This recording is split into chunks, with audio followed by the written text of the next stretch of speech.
Kasabay ng paggunita sa pandaigdigang araw ng kababaihan, nagsama-sama ang ilang grupo ng kababaihan para iprotesta ang kawalang aksyon umano ng gobyerno sa kanilang mga hinaing. Mula sa Maynila nakatutuklay si Lala Roque. Lala? Mel, tama ngayong International Women's Day ay nagpakitang puwersa mga kababaihan mula sa iba't ibang organisasyon para ipakita kay Pangulong Noynoy Aquino ang kanilang kawalan umano ng aksyon sa kanilang mga hinaing. Bit-bit ang sulo nagmarcha ang libo-libong mga kababaihan mula sa Plaza Miranda patungo ng Mendiola. Simbolo raw ito ng init at liwanag ng kanilang puwersa para madinig ang kanilang mga boses. Kabilang sa kanilang reklamo ang pagbibigay ng oportunidad at pagtaas ng sweldo, security of tenure ng mga kababaihan. Workers who wanted to protest against the oppressive working hours, low wages. Ang pagtaas ng presyo na lang is diretso sa bulsa ang tama.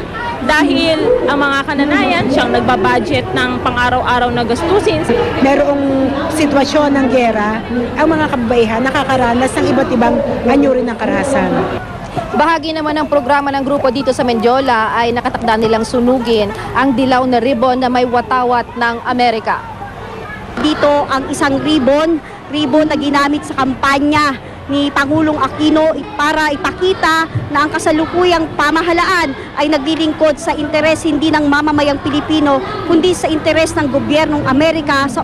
Ang Partido ng Manggagawa at Palaya Women's Committee naman, 0 ang ibinigay na rating kay Pangulong Noynoy Aquino pagdating sa pangangalaga sa kapakanan ng mga kababaihan. Ang RH Bill nga raw hindi pa rin nasasabatas. Ang mahigit 2,000 empleyado ng Philippine Airlines, 700 sa kanila ay mga kababaihan, hindi pa rin naibabalik sa trabaho. Nag-alay naman ng bulaklak sa bantay ni Gabriela Silang sa lungsod ng Makati ang humigit kumulang 50 militanteng kababaihan. Pagkatapos ay nagmarcha sila para kalampagin ang gusali ng Allied Bank na pag-aari ni Lucio Tan na siyang may-ari naman ng PAL.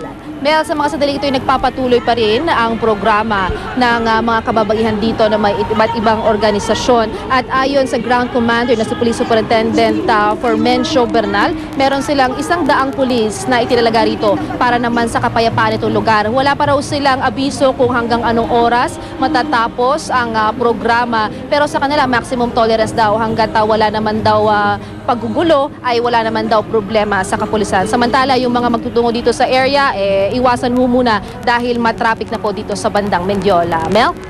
Maraming salamat sa iyo, Lala Roque.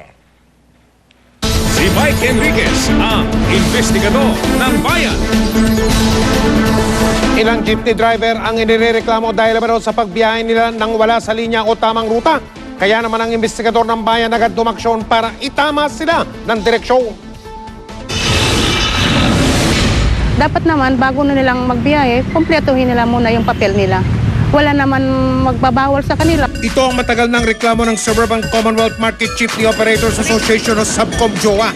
Ang mga jeepney kasing bumibiyahe ng wala sa linya o tamang ruta, numero 1 nilang problema. Ang biyahe nila ay sari-sari na sa mga Quiapo, Fairview, Cubao, SM Market, ay nagbabiyahe din sila sa San Isidro, Commonwealth Market. Sasabi kong out of line kasi po, wala pa po kasing linya ang San Isidro. Kaya naman ang kita ng mga jeep na may kaukulang prangkisa at nasa ruta ang biyahe, apektado. Unang-una, mahina ang kita. Imbes yung paseros na pupunta sa amin, nasa kanila na napupunta. Sa pagpunta ng investigador ng bayan sa Commonwealth Market Terminal, ilang jeep na biyaheng San Isidro ang aming inabutan. Kaya saan yung biyahe? San Isidro yung biyahe? Lantaran din kung magpaskil ng karatulang San Isidro ang mga jeep na wala sa linya ang ruta. Ang jeep na ito, biyaheng San Isidro na, puti pa ang plaka. Hala, naloko na! Wala nang inaksayang oras sa mga kinatawa ng LTO at LTFRB. Kasamang investigador ng bayan sa kahabaan ng Payatas Road sa lungsod Quezon, pumesto ang grupo. Sa gitna ng aming pag-abang, isang jeep ang sinubukan kaming takbuhan, pero nahabol pa rin siya ng mga otoridad. Risto. Franchise ayon OR. Ito, out of route. Kasi ang ruta niya, Marikina, Montalban. Out of line daw. Ay galing naman kami sa kasalan eh. Ilang jeep pa ang sunod-sunod na hinuli. Saan ang biyahe nyo? Television. Yung totoo. Saan ang biyahe mo? Magkakaroon siya ng violation out of line. Yung kasi prangkisa mo, different. Yung operation mo, different from the franchise. po biyahe niya? Sa Isidro. Wala kayong na may ruta kayo sama. Nasa doon na yung ruta nyo.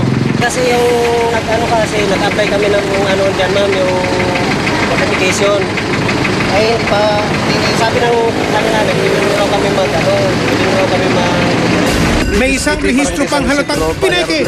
Wala silang ganitong rota sa na biniripay sa ito, tampered pa ito. LTFRB, tampered yan. Yung naglakad sa amin ng parkisa namin, sabi, pwede na raw kami tumakbo. Ang mga lisensya at plaka ng mga nahuli, lahat kumpiskado. Masuspend din sila ng 1 month. Mag-apply sila sa LTFRB kung mayroong kaukulang mga bakanting ruta para makabiyahe sila dito sa gusto nilang rutang. Sa mga pasaway na tsoper na bumibiyahe ng wala sa linya, hindi yan ang pagtatapos ng panghuhuli ng LTO at LTFRB. Kaya mayroong kaming babala para wag kayo maabala. Kumuha na lang kayo ng kaukulang prangkisa dahil kung hindi namin kayo tatantanan. Susurong sa Tugigaraw, Cagayan, truck nahulog sa ilog, painante patay.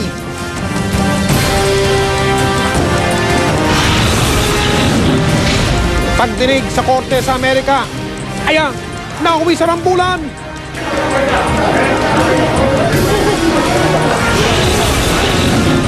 Pitong taong gulang na batang lalaki namatay sa AIDS.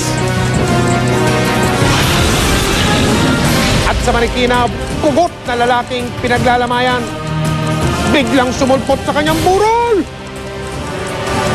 Ito ang 24 oras.